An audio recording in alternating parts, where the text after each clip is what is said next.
Yeah, the appellant has said that there's an issue or a question about the licensing of the contractor. Of course. I mean, it's interesting that you should ask the question because we're still working on getting a contractor.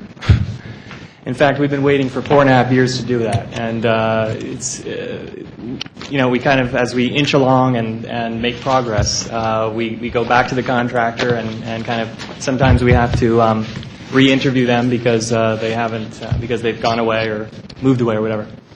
So we're actually, of course, we'll be getting a fully licensed contractor. Yeah. Thank you,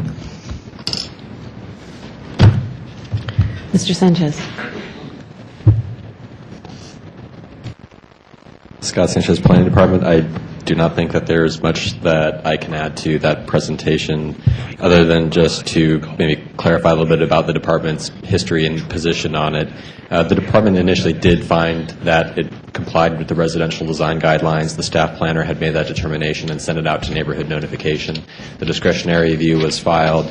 At that time, it was taken back to the residential design team, and that's when we came up with the conclusion that changes need to be made to the project. So I think it is clear from that evidence that it was a close call from the department's point of view, at least in making that decision, and then brought it before the Planning Commission. And a unanimous vote at the Planning Commission, I think, is pretty a clear indicator that they feel the project complies with the residential design guidelines. And so with that, would respectfully request that this board uphold the Planning Commission's decision to not take discretionary review and approve the project as proposed. I'm available for questions. One of the things mentioned in the video that we watched had to do with historic review. Could you talk about that? It looks like an old cottage. A historic resource evaluation was performed as part of the categorical exemption, the environmental review for the project, and found that it was not a historic resource, went through the appropriate criteria, and they were unable to make the determination that it was a historic resource given changes that had been made to the building, the fact that there was no historically important person that had lived there. It wasn't representative of larger pattern. So they thoroughly evaluated that and found that it was not a historic resource. And there was no appeal taken of that codex? No, not as of this time, no, not yet. Thank you. I haven't. Sorry. Mr. Sanchez, don't leave yet. Go ahead. Why don't you finish, Commissioner? Commissioner, go. Did you? Oh, sorry.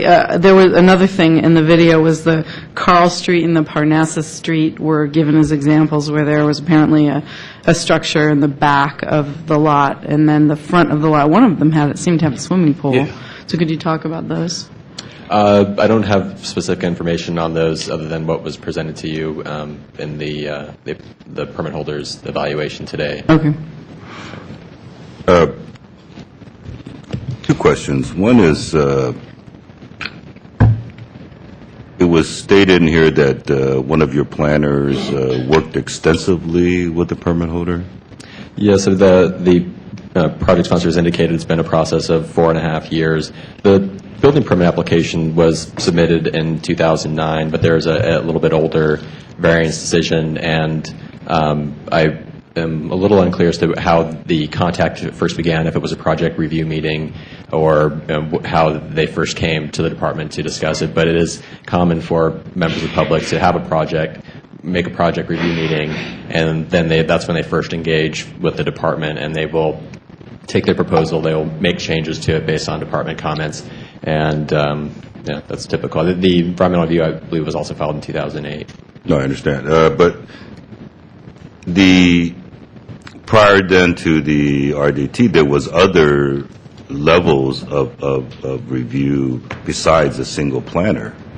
Yeah, the residential design team has been in place for several years. However, we changed how it's used. It used to be a voluntary thing where if a planner has questions, they would go to the residential design team and seek advice. Usually the staff planner works with their team leader. Each of the neighborhood quadrants has a team leader, and they would work with them to also deal with the residential design guidelines issues. So usually it is a collaborative effort, at least of the staff planner and the team leader having some involvement, and the residential design team, which has now been more formalized, and we have numerical standards now. If the building is so much is being added to the building, then it triggers a mandatory review by the residential design team, but that's a newer requirement. Last question is, two other areas had a lot of small cottages in the rear of the lot. That's North Beach and Russian Hill.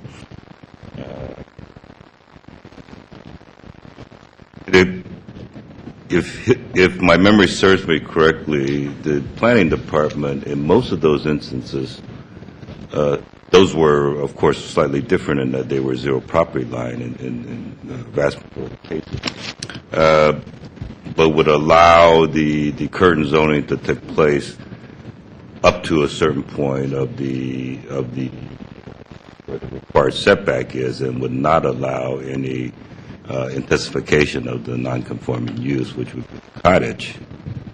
In this instance, is slightly differently.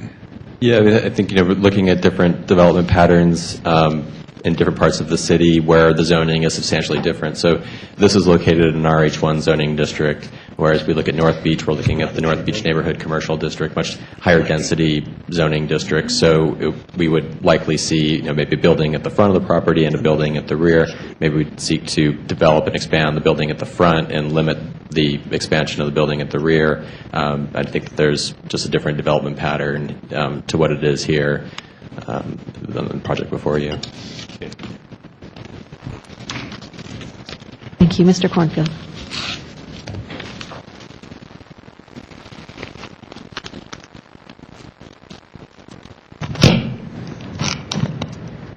Lawrence Cornfield with the Department of Building Inspection. A couple of comments. First, regarding owner-builder, the state law is very clear, and who is permitted to get a permit and do work is regulated under state law.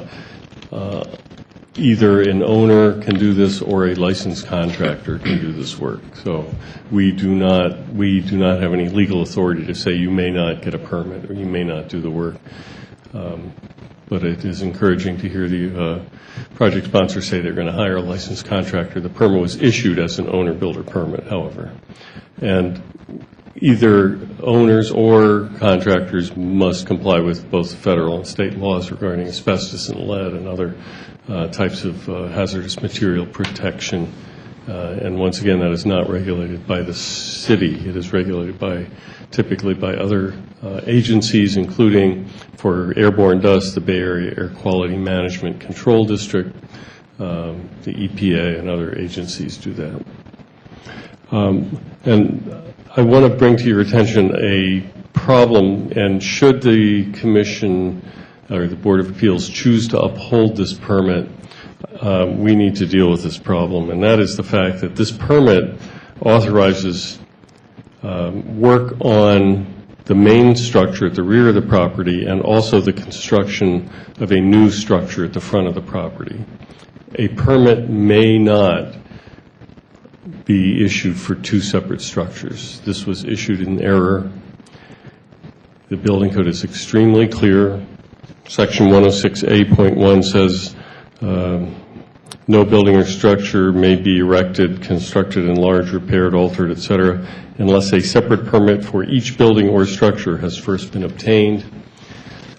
In trying to think about how to deal with this, I think what I might recommend that the Board of Appeals do, should you choose to uphold the permit, is to ask the permit holder to strike all the references to the new front structure, a small structure, and to apply for a separate permit for that new small structure. The planning department, the building department, we can all sign off on that quickly and easily, but it does have to have a separate permit, and it has to be removed from this permit in order to allow this permit to proceed. So that's one way to deal with it. There may be other ways, but that's one recommended way. Thank you. Thank you. Which raises a question for Mr. Sanchez then.